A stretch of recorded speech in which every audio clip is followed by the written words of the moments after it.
ओम गण गणपते नमः। मैं अनुबजा ज्योतिष एडवाइजर आध्यात्मिक इच्छा पूर्ति यात्रा में आप मेरे साथ चल रहे हैं। शिव महापुराण की कथा में 34वां अध्याय ये भाग सुन रहे हैं। ब्रह्मा जी ने कहा, हे नारद, सब देवताओं ने राक्षसों द्वारा पीड़ित होकर अनेक प्रकार के दुख उठाए, तो वे परस्पर इस प्रकार कहने लगे कि हम किसके पास जाएं और अपना दुख कहें। सूर्य और चंद्रमा जो संसार के जीवन दाता है, वे स्वयं भी इस समय तारक की सेवा करते रहते हैं। पता नहीं ये देते हमें कब तक दुख देता रहेगा। इस समय हमारा कौन सहायक है जिसके पास जाकर हम अपना दुख सुनाएं। इस प्रकार देवताओं ने दुख में डूबकर बहुत चिंता की।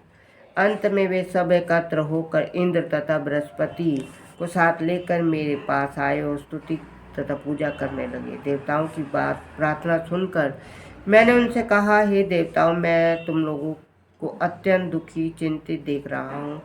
इंद्र के मुख पर भी कोई तेज नहीं दिखाई देता। हे पुत्रों, तुम मुझे अपने यहाँ आने का कारण सुनाओ। हे नारद, मेरी बात सुनकर देवताओं की ओर से बृहस्पति ने मुझसे कहा, हे पिता, तारक नामक देवताओं ने शिवजी से वरदान प्राप्त कर तीनों लोकों को अपने वश में कर लिया। इसके भय से सूर्य ने भी अपने तेज को ठंडा कर लिया। चंद्रमा भी अपनी संपूर्ण कलाओं सहित उसकी सेवा में हर समय उपस्थित रहता। सभी ऋतुएं उनकी सेवा में बनी रहती, फल फूलों को उत्पन्न कर उसे संतुष्ट रखती। इंद्र भी उनकी से बहुत प्रकार से सेवा किया करते। इस प्रकार सभी देवता उनके सेवक बने हुए, परंतु वह किसी के ऊपर कोई कृपा नहीं दिखाता। जिस देव वृक्षों की पत्तियों को देव स्त्रियां बहुत समझ कर तोड़ती थी, उन वृक्षों को तारक के सभी साथी जड़ से उखाड़ कर फेंक देते। जिस समय वह शयन करता, उस समय देवताओं की स्त्री अपने नेत्रों में आंसू बहाती उनकी स्तुति करने को विवश होती। उनके भय से देवता अपने तीनों लोकों की ओर आंख उठाकर नहीं देख सकते थे।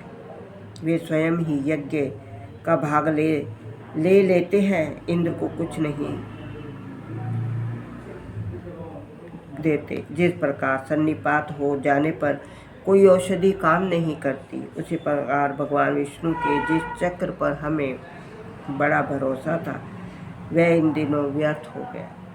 हे पिता, आप हमारे दुख को दूर करने के लिए कोई उपाय कीजिए। शिव महापुराण की कथा आगे सुनने के लिए आप मेरा अगला वीडियो देखिए। ओम नमः शिवाय।